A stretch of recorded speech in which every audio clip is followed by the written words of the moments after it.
Welcome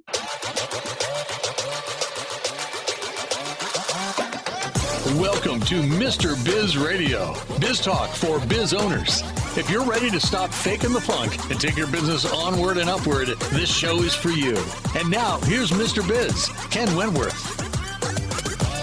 All right, welcome to another episode of Mr. Biz Radio with me, Mr. Biz, Ken Wentworth. And guys, this week we're going to talk about living a more powerful life. There's a lot of different ways to do that. You hear all sorts of different people have opinions on that, how to do it, et cetera, the importance of it, of course. We're going to talk about all that. We have a guest this week that has a very unique approach. At least I think it's a very unique approach. And that's why I wanted to have him on the show. Our guest this week is none other than Mr. Dr. David Bernstein. He is a highly respected, award-winning physician who is board certified in both internal medicine and geriatrics. And he's practicing in Clearwater, Florida. And I'll actually be in Clearwater in 3 or 4 days. So maybe we can connect. His 40 years of experience have provided him with opportunities to observe and empathize with thousands of adults as they age. His insight and ability to monitor patient patterns and outcome compelled him to share what he has learned with others. He has integrated his experience and practice with up-to-date research to develop a strategy to enhance longevity and vitality. And who doesn't want longevity and vitality? Dr. Bernstein, welcome to Mr. Biz Radio. Thanks for the welcome, Ken. I really appreciate it. And that introduction was superb. Thank you. Yes, of course. Well, I could have gone on and on. I mean, I was doing some show prep and obviously doing some research, and gosh, I mean, all the things that you've accomplished and the publications, et cetera. I mean, I could have taken a whole first segment to talk about some of your career and accomplishments, but let's talk a little bit about that. So, sort of your business journey, your career journey, entrepreneurial journey, as you've gotten to, where you're at now and talking about the power of 5, et cetera.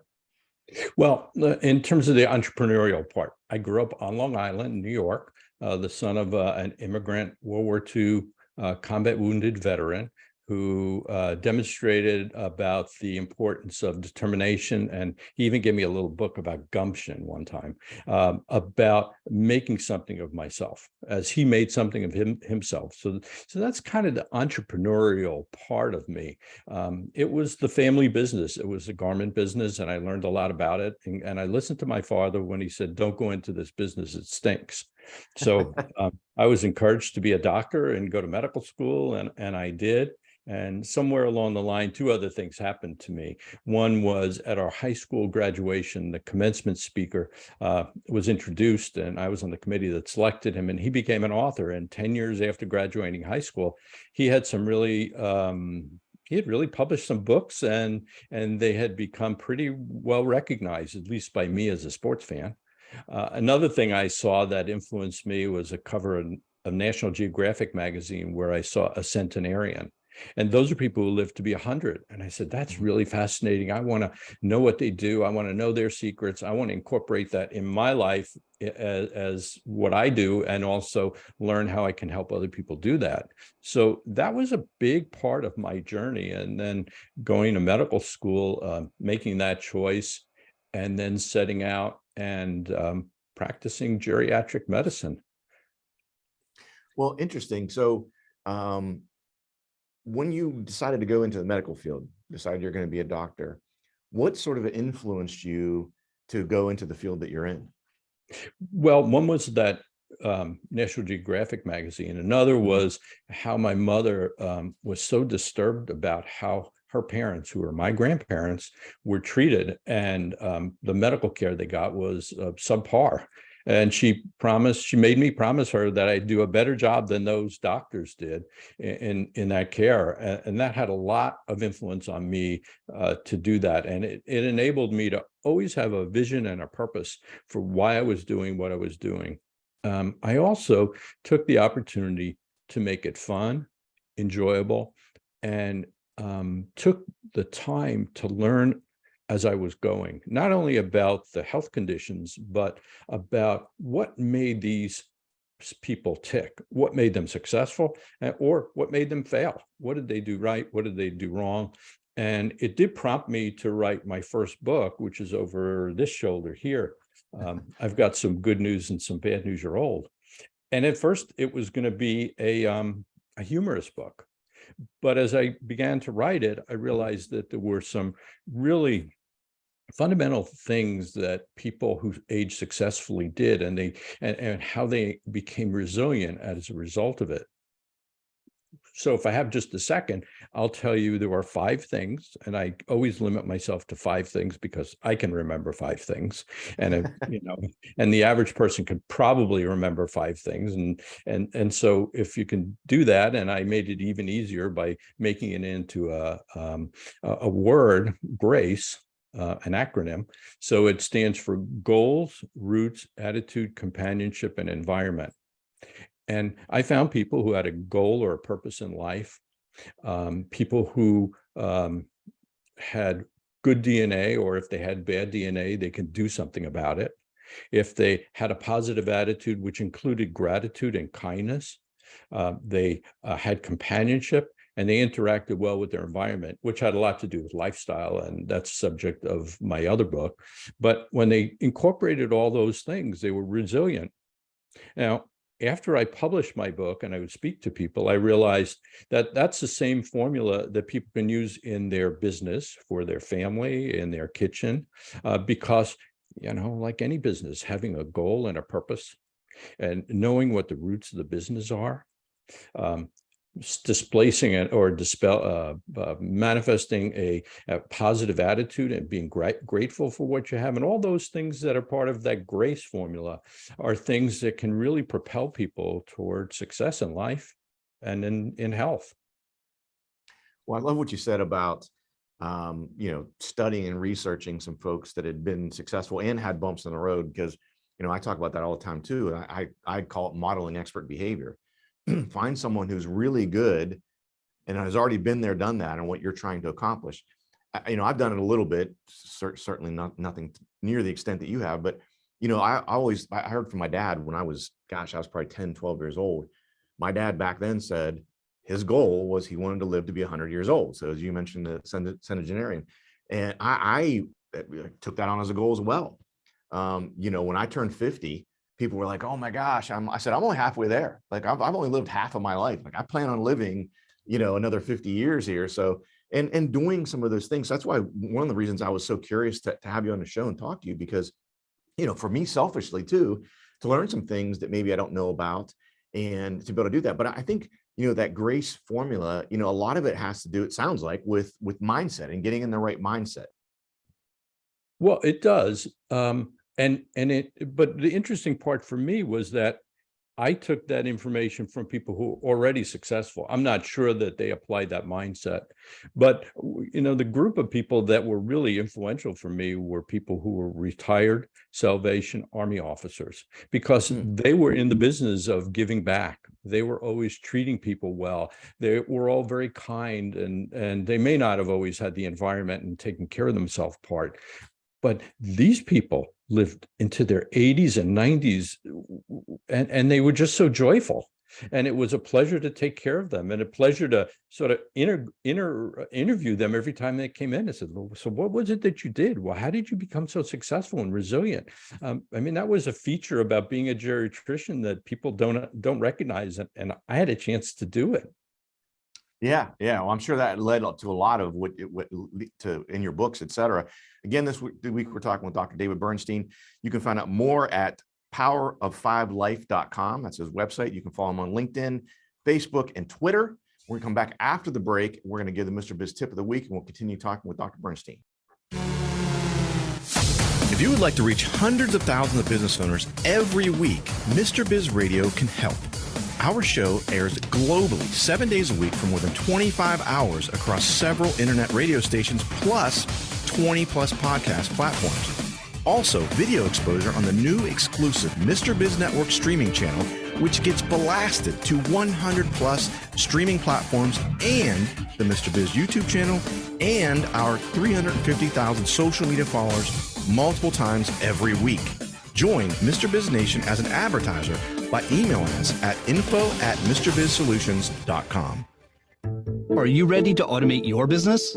Automation is the key to scaling a business and building wealth. It's also one of the most difficult things for a small business owner to do on their own. If you're looking for help with automation, Pulse Technology CRM can help. We have an exclusive offer for Mr. Biz Nation. We will build everything for free, even if it's a sophisticated funnel. Visit thepulsespot.com/Mr. Biz for this exclusive offer. Got a question for Mr. Biz you want answered on air? Email it to info@MrBizSolutions.com. Now, once again, here's Mr. Biz. All right, welcome back to the show. It is time for the Mr. Biz tip of the week. And this week's tip is actually a quote. I've mentioned this guy on the show a few times for those who listen to the show often. His name is Dan Pena. He is a very interesting guy. I would encourage you, if you have not heard anything or seen anything that Dan Pena, he has tons of videos. I think he has a YouTube channel. He is a very colorful guy. I'll put it that way. Very unique guy. And I actually had to take this quote. It's not a direct quote, although it's his. I had to clean it up because if you ever watch Dan Pena, you'll see that he has very colorful language. He doesn't beat around the bush whatsoever. Anyway, the quote is, "Show me your friends and I'll show you your future." And actually, this has a little bit to do with what Dr. Bernstein was talking about during the first segment as well, is not only that mindset, but, going back to the Jim Rohn, the closest five people that you spend time with, and that's what Dan Pena was talking about further in this with this quote is, if you're hanging out with five people that are drug addicts, you're probably end up being a drug addict. If you're hanging out with five people who are millionaires, you're probably gonna be a millionaire, because you start to normalize with the environment that's around you. So critically important. We've talked about it on the show before, but I thought that quote was pretty interesting because it kind of sums that all together. And again, I encourage you go look up Dan Pena and the story around this quote. Oh my gosh, it's hilarious. He's just very funny. But so that's the tip of the week. Get back into talking with Dr. Bernstein. So Dr. Bernstein, let's talk a little bit more about, now obviously being a physician and everything, but how you help folks now. Maybe, some of the people you'd mentioned, I think before we got on air is, talking about some of the people that you've been able to help over the years. Well, I can break it into two groups. There are the people who came into my office, 18 a day. I gave them some advice. They chose to take it or not. All too often, the advice was a little difficult, and maybe they didn't. But I have sat down with people and changed their lives. People it was a husband and wife I write about in my book, The Power of Five, who were about to have a heart attack, and they were eating poorly and weren't taking our recommendations seriously. And after the heart attack, there were major changes that happened in his life, and he adjusted his diet and started exercising. Things were going okay, and his wife didn't tag along with all that until she had breast cancer. And exercise, and one of the things I recommend, has a 35% increase in recovery from cancer. So it improves it's beneficial to do that. So there were people in those confines. One of my favorites is the woman who edited my book, and she's in her mid to late 60s at the time she did it. I know she read it 3 times because I paid her to. And 6 months after reading my book 3 times, she had lost 35 pounds. She found a boyfriend, had become sexually active. She had changed her attitude. She was sleeping better. She had followed everything that was in my book, and she took it upon herself to do that. And I think that was one of my glory experiences of someone who really put the pedal to the metal and followed my advice. We'll talk a little bit, maybe in a minute or two, about what that advice is. But the other thing that I think is important, particularly from the entrepreneurial standpoint, is that your business is always only as successful as your health is, and the health of your employees. So not only do you have to look out for yourself, and you have to look out for the people around you who are selling your product or servicing your product, because if they're not well and they lose work, or they're not healthy enough and they're absent from work, your business suffers. So promoting this idea of taking care of yourself also should be promoted to the people you love in your life and the people who work for you, because it will also create some loyalty and invigoration. So that's another component to why I think taking care of yourself is so important. Yeah, for sure. And I think I'm glad you brought that up, because I see it just way too often in the circles I run in. And with the business owners and clients that I have, so often is, and you hear people talk about the grind and the hustle and all this other stuff. And not to say that you should, you have to work hard and all that, but when you neglect yourself, and, and I heard someone put it this way, this has been 5 or 6 years ago. I was in that mode and I was working my butt off and working tons of hours. And I had always been very physically active, and I had kind of pushed that aside because I was, I had left the corporate world and I'm starting the business, and man, I got to really just hustle. And I'll get to that later. And thankfully I didn't have any, health issues, but I started to see it because I wasn't sleeping as well, because I wasn't working out, 5 or 6 days a week, which I had been doing prior. I wasn't eating as good because I was running around, and oh my gosh, let me just, stop at a fast food place and grab something. And so my diet had gone, to crap. And I see it all the time. And I heard someone mention this several years ago, and they said, look, man, it's glorious. And it sounds like, oh my gosh, I'm working so hard. But to your point, what you mentioned, Dr. Bernstein, if you don't take care of yourself, what's going to happen? You're running the business, and all of a sudden you have a health issue and you're out of pocket for 3, 4, 5, 6 months. Who's running the business? How's that business going to survive? What about the people who work for you in the business that rely on that? And all of a sudden, maybe you have to close your doors temporarily or something because you haven't taken care of yourself. And if you're not there to take care of yourself, you don't take care of yourself, you're not there to take care of others. The silly analogy of, when you're on an airplane and they say, if the mask drop down, put yours on first. Because if you pass out, you can't help anyone else. You are so right, Ken. It's part of things that happened in my life at some point. And the other part was I felt that I needed to keep myself physically fit to do the job, even though it seems like a doctor just sits there and he's sitting on a stool and talks to you. I still needed to be fit. I still made rounds in the hospital. I still needed to be able to get in my car and get out of my car and walk around the floors of the hospital and getting up and down. And the job has gotten to be more of a grind in terms of more time using an electronic medical record and staring at a screen all the time. But unless we as physicians or we as business owners keep ourselves fit, everything goes to pot if we're not well. And think about it too. I mean, even outside of business, and again, I know I'm preaching to the choir here, but if you don't take care of yourself and then you have a problem, now you've become, I hate to say the word, but you're almost like you're a burden, right? Someone has to take care of you potentially. Maybe your wife, your spouse, your people in your family, someone has to take care of you because you haven't taken care of yourself.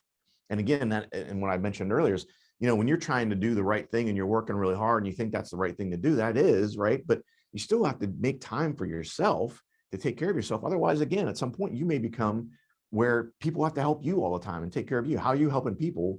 Another person mentioned, they said, how to be a person to help, be someone who doesn't need help. Not only financially, but in this situation, health-wise, is being able to take care of yourself. So just critically important. So again, we're talking this week with Dr. David Bernstein. You can find out more on his website. You can go to powerof5life.com. That's powerof5life.com. You can follow him on LinkedIn and Facebook, Power of 5 Life, on Twitter. And we're going to talk in the next segment. We're going to get into some meat and potatoes. And we're going to talk about, he had mentioned his book over on my side, his right shoulder, but The Power of 5, and it's talking about how to live a more powerful life. And so we've kind of whet your appetite so far, and I scratched the surface a little bit. We're going to dive into that a little bit deeper as we get into this next segment and really pick Dr. Bernstein's brain and find out ways that we can all have more vitality and longevity, as we talked about at the outset of the show. How would you like to have direct access to Mr. Biz to help you run your business more profitably and more efficiently? At MrBizSolutions.com, you get live access to not only Mr. Biz, but also several of his hand-picked and trusted business experts, each with 20 plus years of experience to help you optimally manage and grow your business. That's just the start of where Mr. Biz Solutions begins. Learn more at MrBizSolutions.com. That's MrBizSolutions.com. Business owners have a continually growing to-do list with little time for revenue-producing activities. With Check Off Your List and their experienced team of virtual assistants, you can focus on growing your business. Visit checkoffyourlist.com to learn how Check Off Your List skilled team can handle your day-to-day tasks like social media, bookkeeping, calendar maintenance, and much more. Contact Check Off Your List at checkoffyourlist.com or call 888-262-1249 to see how their virtual assistants can help you live to work rather than work to live. Check out all three of Mr. Biz's best-selling books at MrBizBooks.com. Now, once again, here's Mr. Biz. All right, welcome back to the show, and I want to talk about the power of five. So you've alluded to it a few times, and for those unfamiliar, let's dive into that a little bit. And obviously, they can find out more by getting the book Power of Five. But let's talk about that a little bit more and how we can utilize the power of five to live a more powerful life. Thanks for asking. One of the things, Ken, that is so important to me is that people remember to do things, because even when I used to go to my accountant and he would say, here's some things to do, it's like I was so stressed out about it that I never remembered, but he wrote them down. But I compacted everything into five things people can do. I made it even easier. They all begin with the letter S, and we've all heard about these words. So the first one is avoid sweets. I've discovered in my research and my experiences that sugar is addicting and it's really hazardous to our health. And when I talk about our health, I will mention three things that cause the most illnesses in our society, and it's heart disease, cancer, and neurodegenerative disease. And older people are very fearful, as young people should be, about getting dementia, which is that neurodegenerative disease. So the idea that came to me is, what can I relate? How can I relate this to people so that they'll understand it and give them a compact ideas about what to do? So sugar is the first one. Sugar causes inflammation in our body, blood vessels, in our brain, and can lead to cancer. Second is stress. So I tell people to avoid sweets, avoid stress. And if it means their business is not operating right, make some changes, hire some people, get the stress off, and or learn to be mindful and meditate. And I encourage people to take a 20-minute or 10-minute meditation, and businesses to put in a meditation room for people to go to just relax during the course of the day, because they'll be much more productive. And everything I talk about is science-based. Everything I talk about is, it's never too early and never too late to incorporate these things in your life, and they have to be done with intention. So you have to intentionally reduce sugar, intentionally meditate, and then the next one is sweat, which is exercise, getting somewhere. The minimum number per day is 30 minutes, 5 days a week, which is 150 minutes. But it's important as we get older to build muscle mass, because we'll lose 10% muscle mass per decade, or 1% a year. So you're not doing your exercise, and for 20 years, you put yourself at greater risk for falls, greater risk for injury. When you're 80, fractured hips, and then the steady decline. So making that a part of your life, starting early and doing it forever. So it's exercise. So next one is sleep. In my final years in my practice, I saw so much sleep disorders, and particularly sleep apnea. And this relates to obesity and the obesity epidemic that goes on. But certainly, sleep is incredibly important. It rejuvenates our brain, and we can't be good entrepreneurs or business people or anything, or spouses or sexually active, if we're not getting enough sleep.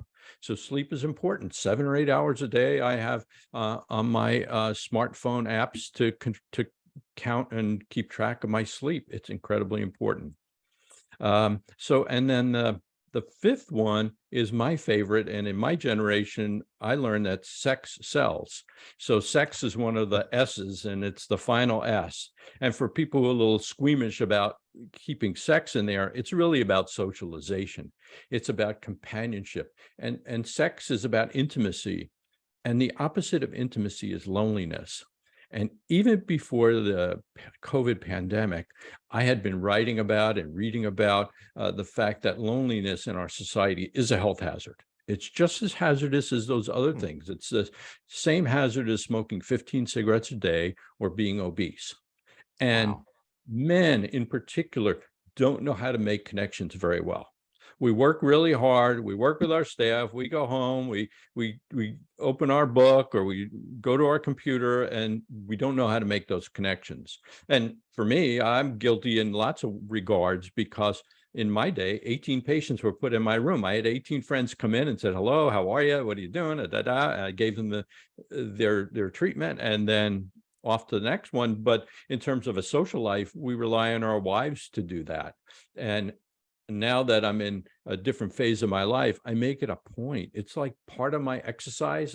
I also make coffee appointments or lunch appointments with men, and have a lunch group that I'm with. And I don't turn down any of those opportunities, because it's like taking care of my own health. And it's incredibly important. And it's incredibly important sort of in the environment of work and in business to make those connections and be with other people, because it's invigorating. And so the Power of Five is about 5 S's, and that's in my book. And for businesses and for others, to make it even easier, I converted my book into an online course. It's a little over 5 hours of all this information, with really tips, which are in my book as well, about how you can go about doing those things. I also stress things like sexuality in older adults and how people can do that. And I talk about one other issue that's important for, we're talking about business people, about the concept that caregiving, or how much caregiving your employees have to do. 50 million Americans in this country are unpaid caregivers. If they're an unpaid caregiver, they're not showing up at work to take care of their business because they're at home taking care of a family member, or they're called into play to do something out of town and as an emergency. So it becomes imperative to recognize that within your staff. And then I would encourage business owners to consider offering these kinds of plans, or this concept, or my course, to their business, to their employees, to make them healthier, so they show up for work and they're invigorated, and they have a workout or workout opportunities, walk around the track. They have a meditation area, and they have exposure to healthy food. I worked in a hospital, and I would go in for breakfast, and I would see at the first place people can go in, they get biscuits and gravy. It's like, what are you doing? You're making your staff obese, giving them coronary artery disease so they can come back and use their health dollars to take care of their health, and the message isn't getting across. And I think it's a real sad part of society. So I take my time and I explain this to as many groups as I can, because that's my mission in life. Well, I'll tell you, so much to unpack with all that, but I really want to mention, the aspect of the socialization. I think especially during the pandemic, I know myself, and I've talked about it on the show before. I wouldn't call it a meltdown, but I had a little, as close as I've ever gotten to having like a meltdown, where I just like went, it was kind of like stir crazy. All of a sudden, I started to get irritated about the silliest little things, because everyone, the kids are in the house, my wife's in the house, we're all home, we're all stuck in the house. And I figured out that it was because I was not getting out of, and I told my wife, I said, I cannot go more than 36 hours of being in this house. Even if I just leave to go take a drive for 20 minutes just to get out of the house, hopefully to be around people. But at the time during the pandemic, when you couldn't, it was just to get out of the house. But now I make a point, like you said, with appointments and things like that. I know for me, critically important to get that interaction, because like you said, that socialization, and so the statistics you mentioned those are staggering. The same impact of smoking 15 cigarettes a day. Holy crap. I mean, I would have never imagined that. That's crazy. Really good information. Dr. Bernstein, again, powerof5life.com, powerof5life.com. You can find Power of Life on LinkedIn, Facebook, and Twitter. Dr. Bernstein, thank you so much for coming on the show. I really appreciate it. Ken, it's been my pleasure. Thanks for the invitation. Yeah, absolutely. Awesome information. Lots of stuff to unpack from all of this. Pick up his book, The Power of Five, as well. Guys, thanks for watching. Thanks for listening. Have a fantastic week. And as always, don't forget, cash flow is king. To To become part of Mr. Biz Nation, follow him on all social media platforms or never miss a show by going to MrBizRadio.com. If you prefer free video content, visit the Mr. Biz YouTube channel or check out his streaming channel, which is available on 100 plus streaming platforms at MrBizNetwork.com.